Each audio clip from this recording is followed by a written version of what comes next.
Welcome back. It's review Sunday afternoon's Premier League clash between Newcastle United and Stoke City. Let's go start with the home side. John Carver picked up his first win last time out. It's important.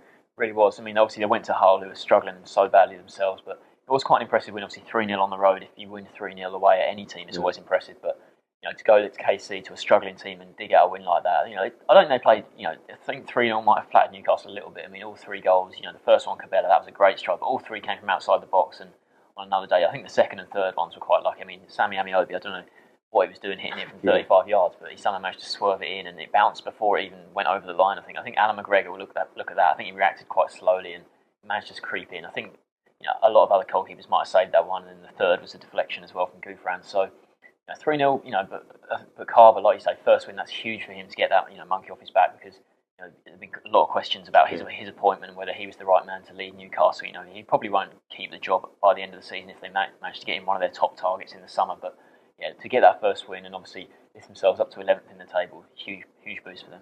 You mentioned they're 11th, obviously Stoke just above them, so if they win this game, they go above them, which is obviously important because Stoke have had a good season. If Newcastle, they're looking at a top half finish, is probably about right, isn't it? Probably about 10th, 9th or 10th is probably about right. They're not going to push sort of with the top. I mean, they've had runs this season where they've won a lot of games, lost a lot of games, and they've been decent at home. I think they've won 5 of 11 at home in the league, so it's not been too bad, but their form recently has not been great. I think they've only won 2 of the last 8 in the league, so last time out was very important, but the fans, obviously, at St James's Park, they're very demanded, aren't they? And home is always going to be important. And welcoming Stoke are in good form themselves should be a good game. Definitely. I think the fans, they might wonder should they have done more in January.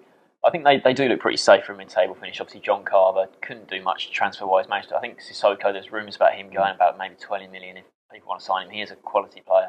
But I'll be surprised if they manage to keep him in the summer. But the David Santon incident, that was quite an odd one, because 4 years ago when he was a teenager at Inter Milan, he was getting in the Inter Milan first team, playing so well, and one of the most sought after players in the whole of Europe. And obviously his career sort of derailed since. Gone to Newcastle, hasn't worked out there. He's gone back to Inter now, hasn't he? But I was surprised at how little he had an impact on the team. When he first arrived, he played a lot of games, but this season, obviously nothing's happened.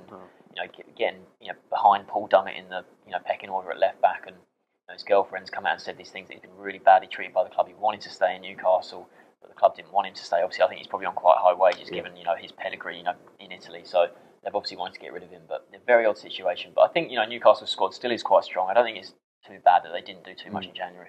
Definitely. And obviously moving on to Stoke, very good form themselves. Last time out, beat QPR 3-1 at home, and it was Johnny Waters' hat-trick, wasn't he? I know you're a big fan of him from his Ipswich days, and I think he's the type of player, I think professionals appreciate him, doesn't he? He's not the best technical player in the world, but I think he gives everything, doesn't he? And the fact that he got his hat-trick, and Mark Hughes after the game talking about him, you can tell how delighted he was, because you can see how important he is to that dressing room. And even when Stoke bring in good players, he always seems to play Waters, doesn't he? He has sort of spells where he's out of the team, but for the big games and the games they need to win, and I like Stoke going forward this season. Obviously, Bojan, we spoke about it last week, him getting injured is obviously a massive blow, but people like Arnautovic and Zonzi in midfield, they're nice and solid in there, and at the back, Shawcross has obviously had a few good seasons, so he's putting something together there that Pulis didn't really do. They're more expansive, aren't they, going forward? And last time out, I think QPR, when it was 2-1, QPR had some chances, and obviously the third goal went in and it's game over, but win those sort of games at home, because they were poor early in the season at home, and they've started to get that bit right, so it's good times ahead for Stoke. Definitely. I think it was a real clinical performance, wasn't it? Because QPR, they made some mistakes, but Walters, he's dead eye in front of goals, and some good finishes from him. But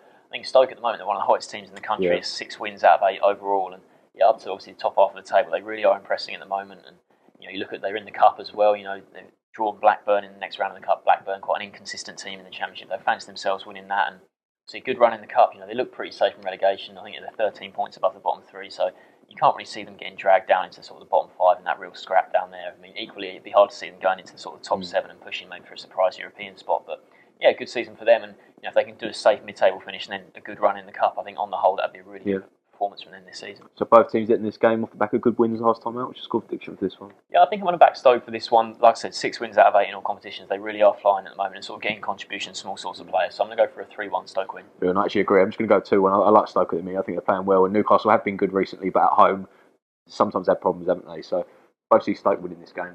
Thanks for joining us.